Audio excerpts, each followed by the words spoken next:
ನಮ್ಮ ದೇಶದ ಪ್ರಧಾನಮಂತ್ರಿ ಆಗಿರ್ತಕ್ಕಂಥ ಮೋದಿಯವ್ರದ್ದೆಲ್ಲ ಅದೇ ಉದ್ದೇಶ.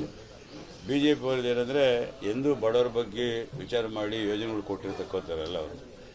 ಎಲ್ಲಿ ಕರ್ನಾಟಕದಲ್ಲಿ ಈ ಸ್ಕೀಮು ದೇಶದಲ್ಲಿ ಎಲ್ಲಿ ಇಲ್ಲದಂಥ ಸ್ಕೀಮನ್ನು ಶ್ರೀಮಾನ್ ಸಿದ್ದರಾಮಯ್ಯವರು, DK ಶಿವಕುಮಾರ್ ಅವರು ಕಾಂಗ್ರೆಸ್ ಪಾರ್ಟಿ ಕೊಟ್ಟಿದೆ ಮತ್ತು ಸಕ್ಸಸ್ಫುಲ್ಲಾಗಿ ಅದು ಜಾರಿಗೊಳಿಸ್ತಾ ಇದೆ ಮೊದಲು.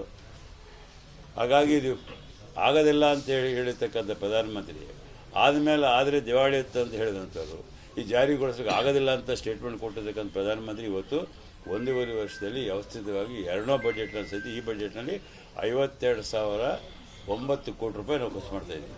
ಇವು ಆಲ್ರೆಡಿ ನಾವು ಜನವರಿಯಲ್ಲಿ ಇದ್ದೀವಿ. ಪ್ರತಿ ತಿಂಗಳು ನಾವು ಕ್ಯಾಬಿನೆಟ್ನಲ್ಲಿ ಡಿಸ್ಕಷನ್ ಮಾಡ್ತಾಯಿದ್ವಿ. ಪರ್ಫೆಕ್ಟಾಗಿ ಎಲ್ಲ ನಡೀತಾ ಇದೆ. ಸೊ ಇದರಿಂದ ಅವ್ರಿಗೆ ಮೊನ್ನೆ 3 ಎಲೆಕ್ಷನ್ ನೋಡ್ಕೊಂಡು ಬೈ ಎಲೆಕ್ಷನ್ ಅವ್ರದ್ದೇ ಆದಂಥ 2 seat chief ministers present powerful MPs ಆಗಿದ್ದಂಥವ್ರು ಮಕ್ಕಳನ್ನ ಕಳ್ಕೊಂಡ ಮೇಲೆ ಅವ್ರಿಗೆ ಭಾಳ ಆತಂಕ ಆಗಿದೆ.